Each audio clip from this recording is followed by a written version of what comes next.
Hola, mi nombre es Ethel Barilka y tendré el gusto de compartir con vosotros las próximas 2 reuniones en las que trataremos de conversar y estudiar juntos acerca del tema de la mujer en el judaísmo. Lo primero que quisiera preguntarnos entonces es, bueno, ¿por qué hay necesidad de hacer un curso o clases sobre este tema? Parecería no tener demasiado sentido. Sin embargo, tenemos que pensar que se habla siempre acerca de aquello que está en crisis. Del mismo modo que podríamos preguntarnos para qué hablar sobre la identidad judía, ¿sí? Si la identidad es aquello que se vive. Así también el tema de la mujer. ¿Por qué hablar de la mujer? Uno es mujer y ¿por qué hay que hablar de esto?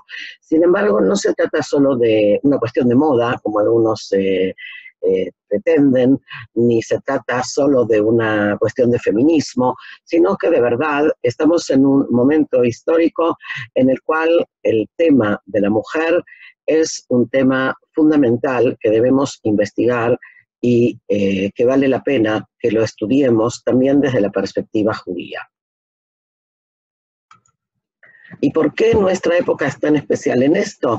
Porque el tema de la mujer comienza a ser tema, no solo en el judaísmo, sino en el mundo, tal vez en los últimos 100, 150 años. O sea, recién cuando comienza a haber alguna especie de disonancia entre lo que pasa en el mundo general y lo que pasa con la mujer, es cuando van a surgir las primeras luchas o las primeras manifestaciones por la reivindicación de los derechos de la mujer. Estamos hablando ahí por finales del siglo XIX, principios del siglo XX. ¿Y qué pasa entonces con la mujer judía?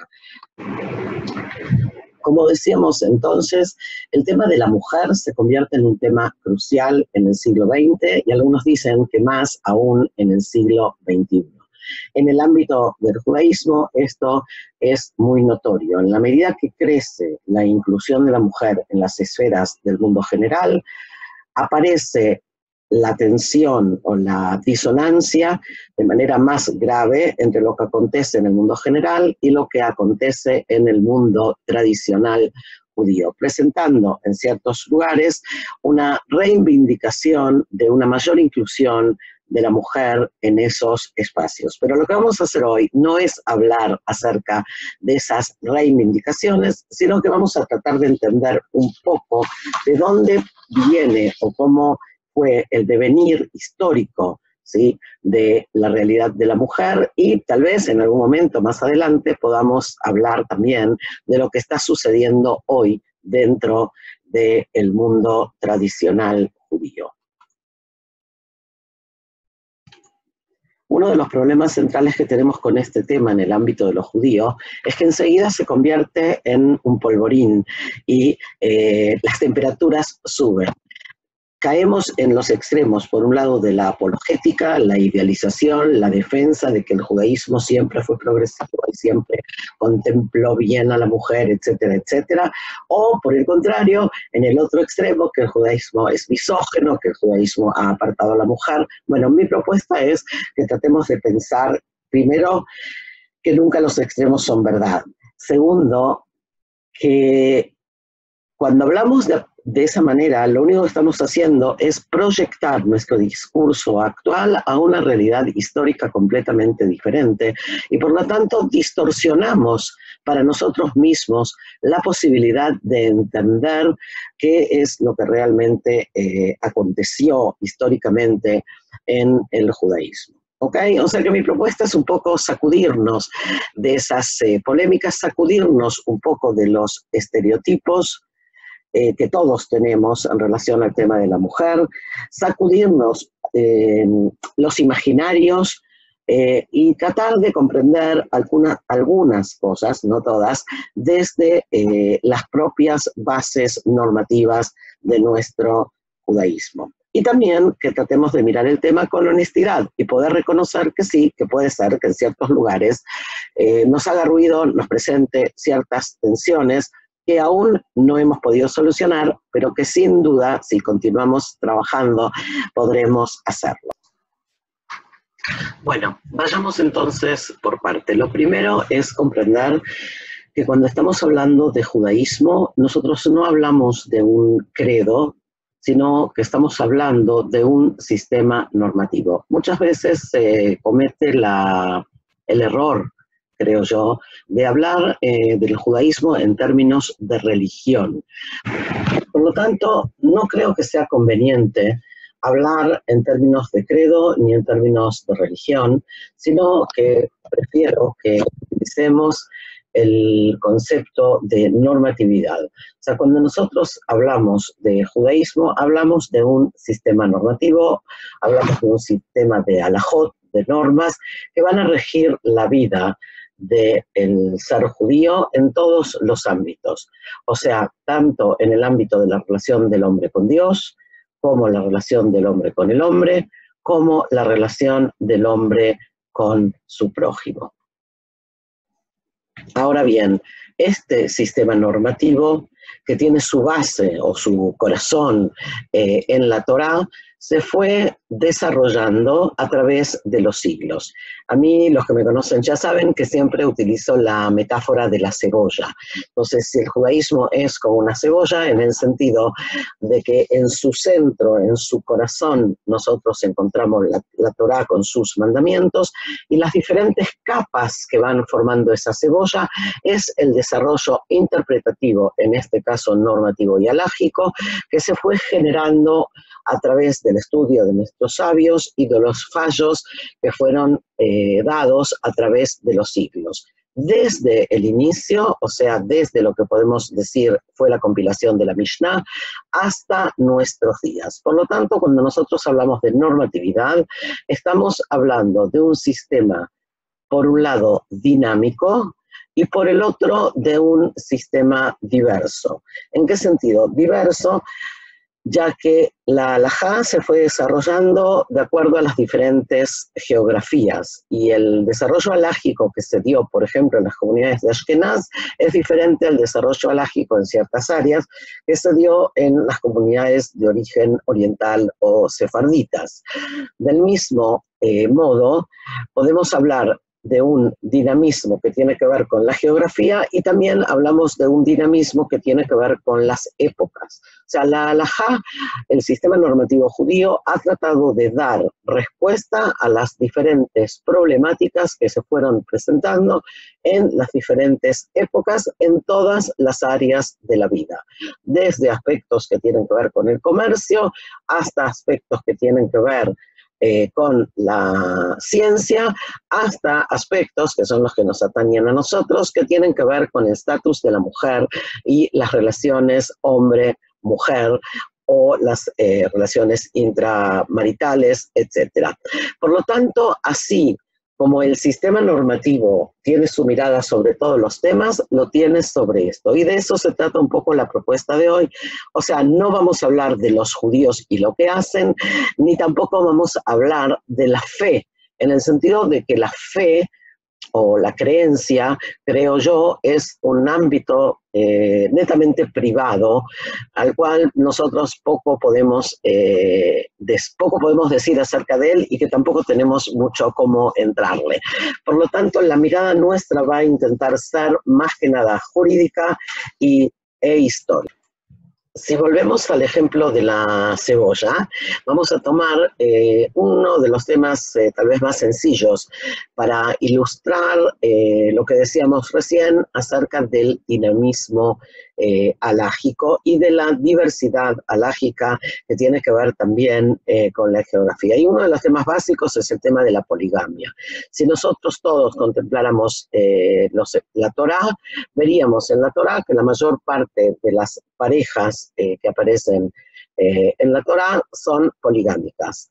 Sin embargo, el judaísmo de hoy no es poligámico. Quiere decir que en todos esos siglos algo ha acontecido. Y lo que ha acontecido es que las normas, o la halajá, la jurisprudencia judía, fue restringiendo el ámbito de la poligamia. En un primer lugar, En un primer lugar, la restricción, decíamos entonces, tuvo que ver con los límites mismos que se le impone a la poligamia, o sea, cuántas mujeres un hombre puede tener. Un hombre podría tener en el mundo de la polígamo cuántas mujeres como pudiera mantener, tanto económica como emocionalmente. Y en ese sentido, suena medio raro, ¿no? Eso de mantener emocionalmente, pero se refiere a que podía mantener un vínculo, ¿sí?, de carácter íntimo con esa mujer, y la restricción habla o hablaba de 4 mujeres. Sin embargo, en el año 1000, Rabbeinu Gershom saca lo que se conoce como las takanot de Rabbeinu Gershom, las disposiciones de Rabbeinu Gershom, y prohíbe en Ashkenaz, en realidad lo hace en Alemania, prohíbe la poligamia. Esta prohibición local se expande con el tiempo dentro del mundo ashkenazí. Pero lo interesante es también que podemos observar que seguramente el mundo europeo, ashkenazí, había dejado ya la usanza de la poligamia hacía muchos siglos atrás. Y esto tiene que ver con otro aspecto, que es las influencias que hay entre, o el diálogo, podríamos decir, que hay entre el mundo judío y el mundo circundante. En la Europa cristiana, difícilmente conocemos ejemplos de judíos polígamos aún antes de las disposiciones de Rabbeinu Gershom.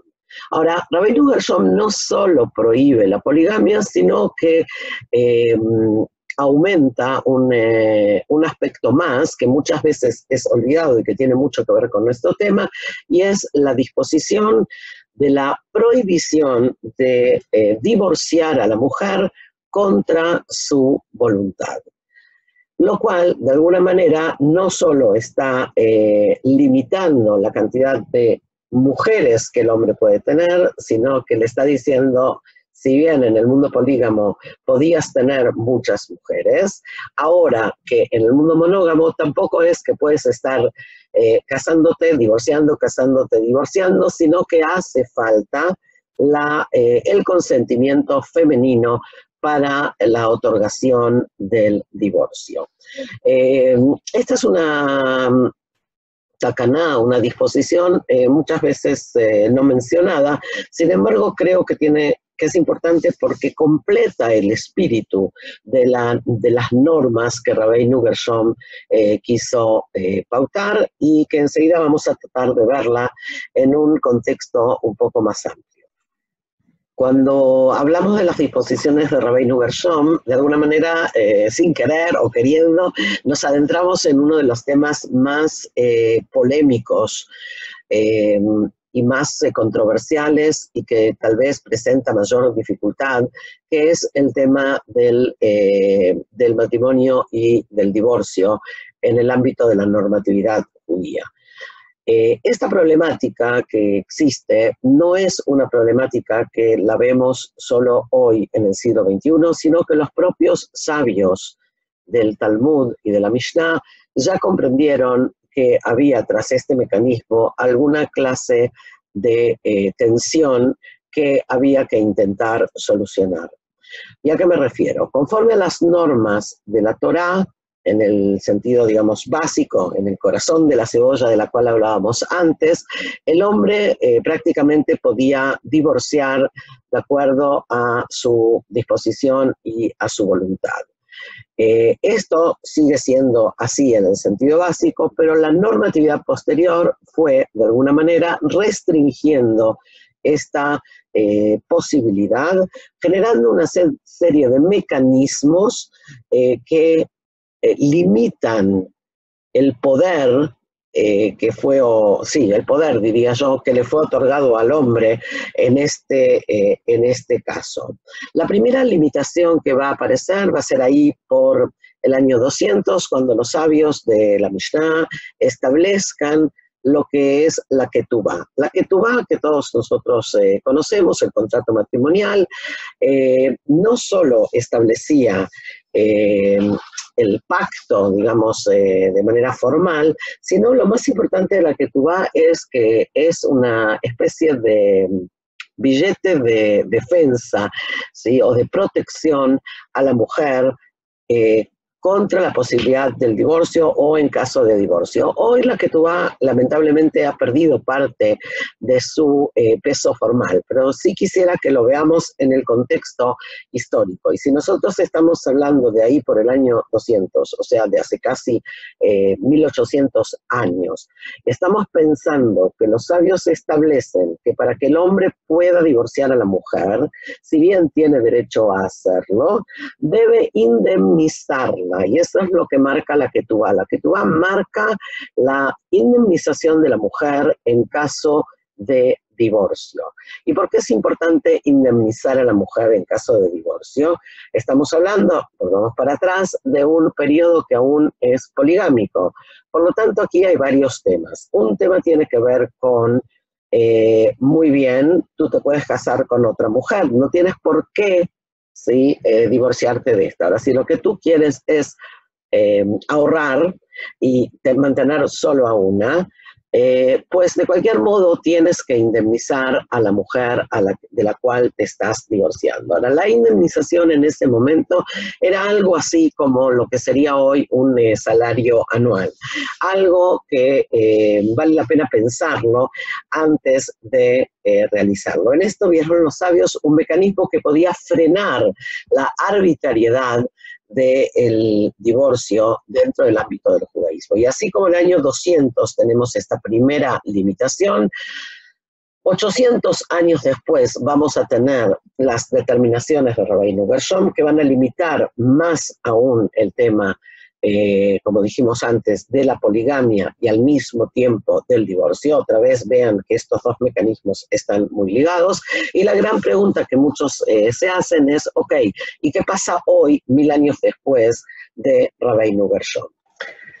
Pero antes de hablar de lo que pasa hoy, sí quisiera hacer un stop y prestar atención a algunos aspectos, porque el tema del divorcio tal vez es uno de los temas que más ha dado de hablar en cuanto al tema del desequilibrio del estatus de la mujer y el hombre en el judaísmo. Sin embargo, si bien es cierto, como vimos antes, que la Torá da preponderancia al papel del hombre o a la autoridad del hombre en ese sentido, en los casos de divorcio, hay marcadas en la Halajá, en la Mishnah, en el Talmud, una serie de causales de divorcios por los cuales la mujer también puede demandar el divorcio. Esto, por ejemplo, es uno de los temas que casi nadie habla, que son muy pocos conocidos y parte de los mitos que existen de que la mujer nunca puede pedir el divorcio o de que el hombre siempre tiene razón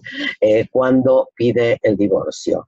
En esto creo que debemos ser un poco más cuidadosos y tener en cuenta también que no siempre la aplicación de la norma y la norma es lo mismo. ¿Qué trato de decir? Que en teoría, dentro del ámbito de la jurisprudencia judía, tenemos grandes restricciones y limitaciones al poder arbitrario del hombre, por un lado. Tenemos la posibilidad de que la mujer pueda presentar demandas de divorcios contra el hombre. Y tenemos incluso una serie de factores de cómo ejercer coerción contra el hombre en caso de que no quiera entregar ese divorcio. Sin embargo, la gran pregunta que deberíamos poder hacernos, y que vale la pena tal vez para otro curso, es por qué a lo largo de los siglos se fue generando esta imagen, este discurso y esta realidad lamentable en la que muchas veces la norma ha sido aplicada dando supremacía al poder masculino.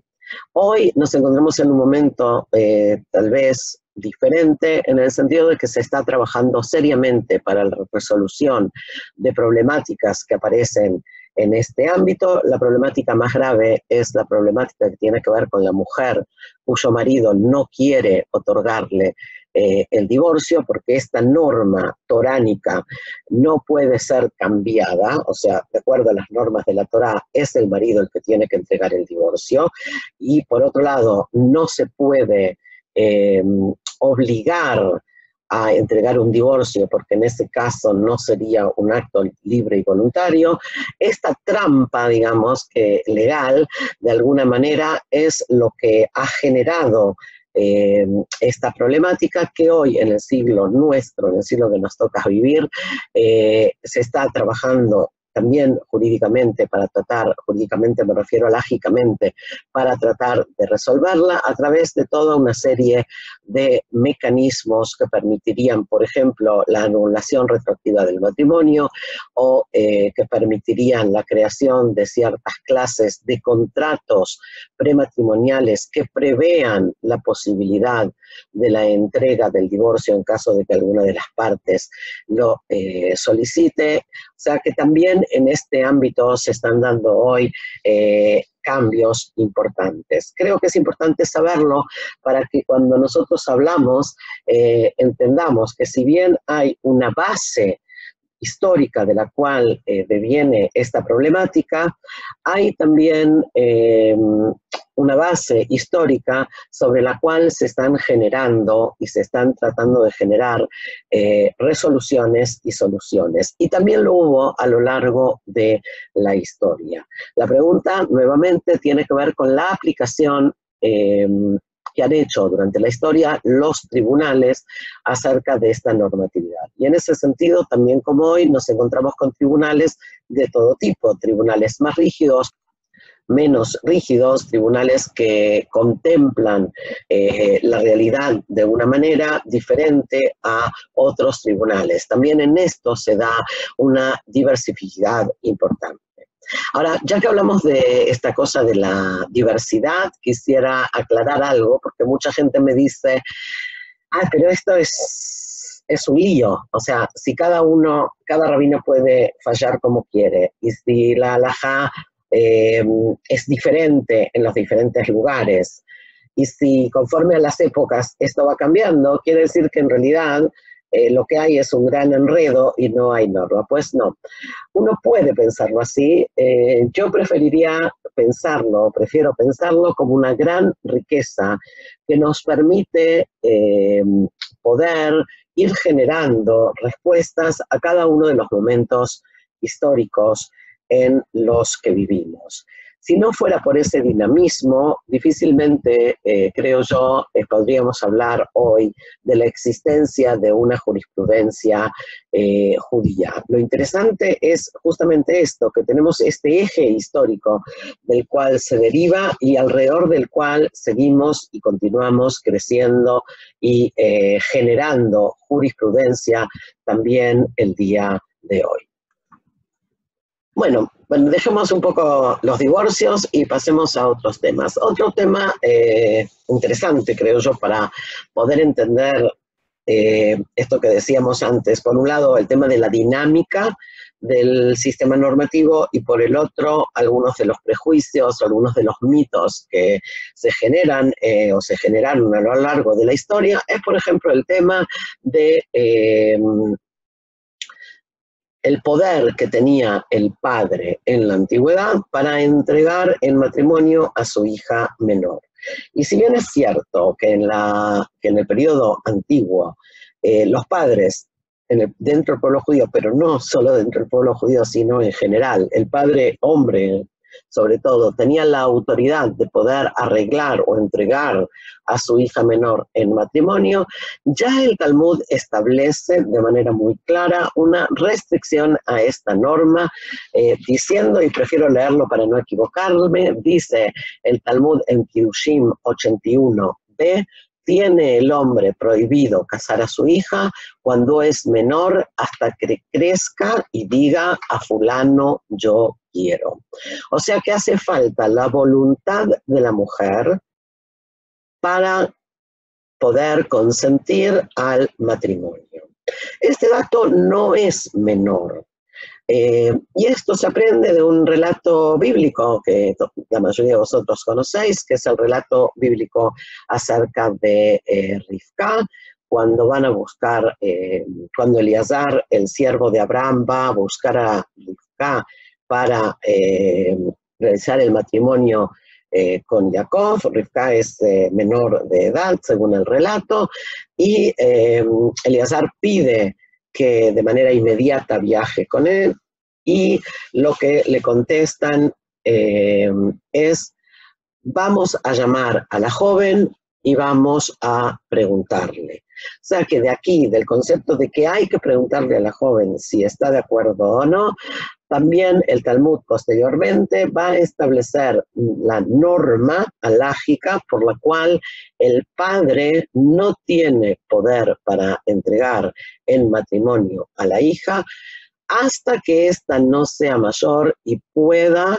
decir que eso es lo que quiere. Esta es la norma general. También es cierto que sí hay lo que se llama, o hubo, mejor dicho, lo que se llama matrimonios de menores.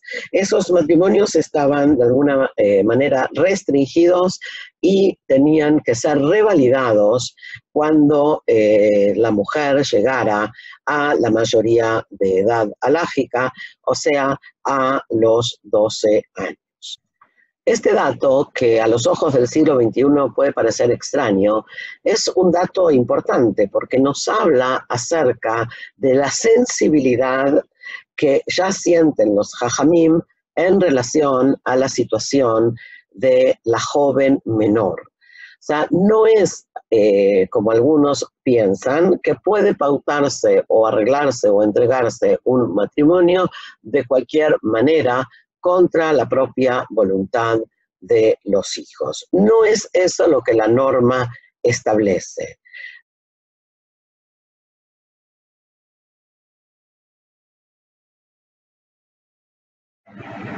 Si bien es cierto que hay en algunos sectores quienes consideran que puede arreglarse un matrimonio contra la voluntad de los hijos, no solo que esto contradice la normatividad, sino que no es lo que realmente sucede. Creo que aquí es importante aclarar también este mito que puede acontecer también por desconocimiento. El hecho de que un matrimonio sea arreglado o que los novios sean presentados por los padres no implica el no consentimiento de los hijos.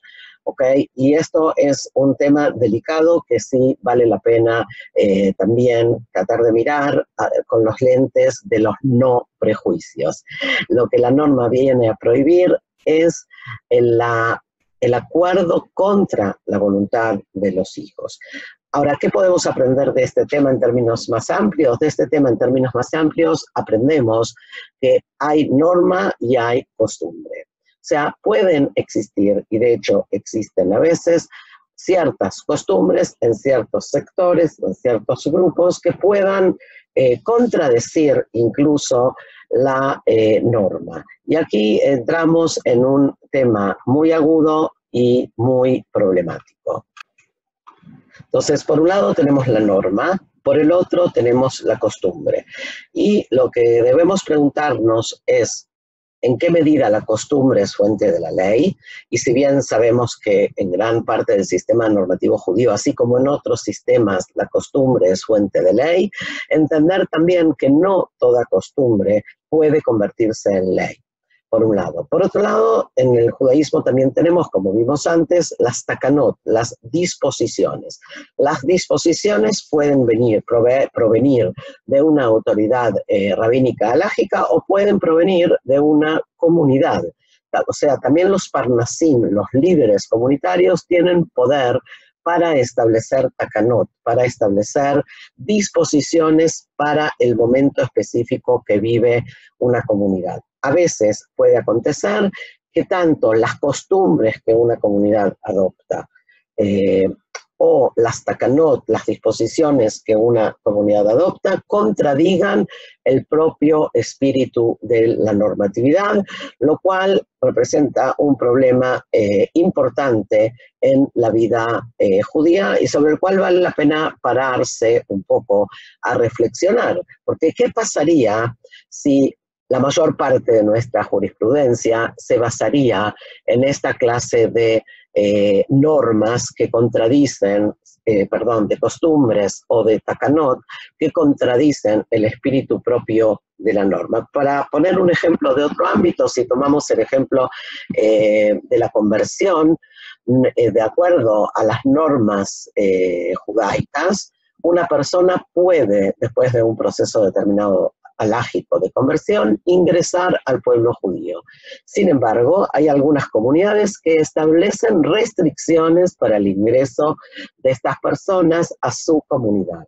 Esta clase de takanot, esta clase de restricciones, contradicen el propio espíritu de la norma halágica y hasta el propio espíritu toránico, en el sentido de que también la Torá nos enseña el respeto y el amor al diferente, al extranjero y a aquel que vive con nosotros, o el amor a lo que es el amor al ger. O sea, lo traigo así como un ejemplo para que entendamos que la problemática de la dinámica entre costumbre y norma y takaná no es únicamente algo que tiene que ver con el ámbito de lo femenino, si bien en el ámbito de lo femenino lo podemos sentir y ver de manera bastante radical. ¿Okay? Otro ejemplo claro de esto es, y para los que a lo mejor ya leyeron sobre esto, porque también lo traigo y lo comento en mi último libro, está el tema, por ejemplo, de la creencia de que la mujer no puede tocar el Sefer Torah. Hasta el día de hoy, en muchísimas de las comunidades judías del mundo, la mujer tiene prohibido, si no por norma, por lo menos por costumbre, tal vez nadie le diga nada, en algunos sí se les dice incluso, que no pueden tocar el Sefer. Cuando me refiero a tocar, es tocar, o sea, ni siquiera pueden darle un beso al Sefer cuando el Sefer pasa delante del público. En muchísimas sinagogas el Sefer no pasa tampoco por el área de las mujeres. Y la pregunta que tenemos que hacernos es, ¿de dónde viene esta creencia de que la mujer no puede tocar el Sefer? ¿Es acaso lo que establece la halajá? Pero esta costumbre no es una costumbre actual, sino que ya tenemos claras evidencias de la existencia de esta costumbre ahí por el 1200, cuando Maimónides escribe acerca de esto, Rambam, y posteriormente alrededor del 1300 el Tur, y finalmente el Shulchan Aruch ahí por el 1500, también se va a referir al tema. Los tres van a dejar de manera muy clara que no existe ninguna prohibición para que la mujer, incluso no la mujer nidá, o sea, la mujer en los días de su impureza ritual, puedan tocar el Sefer. Y quisiera, si me lo permiten, leer el texto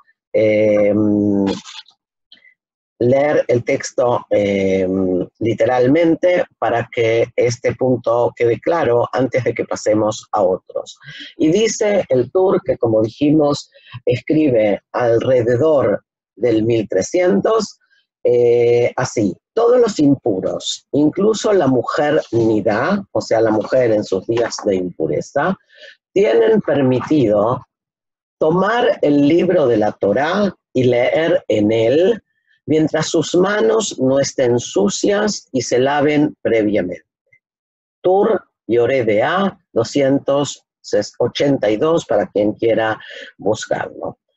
Esto mismo va a aparecer posteriormente también en el Shulchan Aruch, donde dice: todos los impuros, incluso la mujer nidá, pueden tomar el libro de la Torá y leer en él, tanto que sus manos no estén sucias. Yoreh De'ah 282, artículo 9. O sea, exactamente el mismo lenguaje que utiliza el Tur.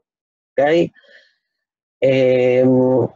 Aquí es importante entender entonces este tema. Si los juristas ya hace casi 1000 años, 900 años, se vieron en la necesidad de relacionarse a este tema, aprendemos de esto dos cosas. Aprendemos que la usanza ya existía y por otro lado, que la preocupación acerca de esta costumbre también existía. La gran pregunta que debemos hacernos es cómo es que una costumbre sobrevive durante tantos siglos a pesar de que los propios juristas establezcan otra cosa. Y aquí tiene mucho que ver con la dinámica de las ideas populares. Lo mismo podemos preguntarnos en relación, yo qué sé, a cientos de supersticiones y creencias que las personas, que los judíos tenemos, y que contradicen el espíritu básico de, el pensamiento monoteísta. Entonces, quiere decir que hay una fuerza que va en la costumbre, que muchas veces es mayor que la fuerza de la propia ley. Y es aquí donde debemos empezar a preguntarnos, ok, ¿cómo se genera, si es que queremos, generar un cierto cambio de esta realidad, o por lo menos, cómo se hace para que la gente entienda que estamos hablando en parte de un mito y no de una norma. Mito no en el sentido de la mitología, sino en el sentido de algo que fue generado, sí, que salió de una costumbre, que es una creencia, pero que no necesariamente tiene que ver con el espíritu de la ley. Cuando decimos tocar el Sefer, y fíjense que el Tur y también el Shulchan Aruch hablan de tocar el Sefer y leer, estamos hablando de dos acciones diferentes que muchas personas tienden a confundir. Cuando hablamos de tocar o de leer, estamos hablando de que la mujer puede tocar y leer. No estamos hablando de si la mujer puede o no puede hacer una lectura pública del Sefer, que eso ya es otro tema que tiene otras características y otras restricciones. Uno de los fenómenos fundamentales con el tema de la mujer y con muchos otros, pero con el tema que nos atañe ahora, es el desconocimiento de las normas y por lo tanto la mezcla de categorías. Una cosa es tocar el Sefer, otra cosa es leer el Sefer para mí, y otra categoría sería si la mujer puede o no puede leer el Sefer en público. De eso no vamos a hablar ahora, si quieren lo podemos ver en nuestro segundo encuentro. Gracias.